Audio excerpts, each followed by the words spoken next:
Okay, ಈಗ 9th question ತೊಗೊಳ್ಳೋಣ. ಇದು ಪ್ರಾಬಬಿಲಿಟಿ ಪ್ರಾಬ್ಲಮ್.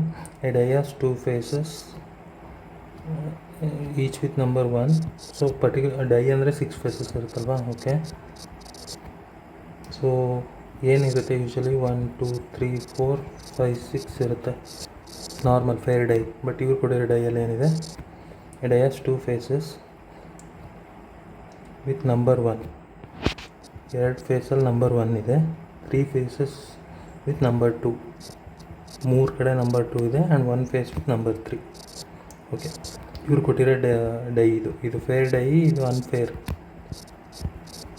ಸೊ ಏನು ಕೇಳ್ತದೆ, ಇಲ್ಲಿ ಪ್ರಾಬಬಿಲಿಟಿ ಎಲ್ಲ 1/6 ಡಿಸ್ಟ್ರಿಬ್ಯೂಟ್ ಆಗುತ್ತೆ, ಇಲ್ಲೂ 1/6 ಡಿಸ್ಟ್ರಿಬ್ಯೂಟ್ ಆಗುತ್ತೆ. ಆ್ಯಕ್ಚುಲಿ ಇದಕ್ಕೂ 1/6, ಇದಕ್ಕೂ 1/6, ಇದಕ್ಕೂ 1/6, ಇದಕ್ಕೂ 1/6, ಇದಕ್ಕೂ 1/6, ಇದಕ್ಕೂ 1/6. ಬಟ್ ಏನು ಕೇಳ್ತಾಯಿದ್ದಾರೆ, 1 or 3 ಅಂತ ಕೇಳ್ತಿದ್ದಾರೆ. 1ಗೆ ಎಷ್ಟಾಗುತ್ತೆ ಚಾನ್ಸಸ್ಸು, 1ಗೆ ಸಮ್ ಮಾಡಿದಾಗ 2/6 ಆಗುತ್ತೆ, 3 1/6 ಇದೆ. ಅವ್ರು 6 ಕೇಳ್ತಿರೋದ್ರಿಂದ ಆ್ಯಡ್ ಮಾಡಬೇಕು. ಸೊ ಈ 3/6 ಆಗುತ್ತೆ, that is nothing but 1/2. So ಇದು ಗೊತ್ತಾಯ್ತು ಅಂದ್ಕೊತೀನಿ ಹೇಗೆ ಮಾಡಿದ್ದಂತ. Thank you.